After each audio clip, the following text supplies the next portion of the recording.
When two molecules like hydrogen and chlorine approach each other on a collision pathway, the potential energy between them rises. This is due to the electrons on the outer edges of the atoms repelling the electrons on the outer edges of the other atom. As the molecules approach each other, they will slow down. The potential energy rises, and as they reach the peak of the curve, the moment of decision for the reaction occurs.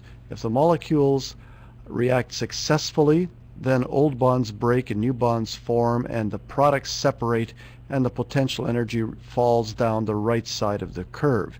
If the reaction should be unsuccessful, then the reactant molecules bounce off of each other and they return down the potential energy curve from where they came. The progress of reaction axis could be called time in the case of the successful reaction, but since time cannot be reversed in the case of this unsuccessful reaction, that label would be inappropriate. So the axis is labeled progress of the reaction.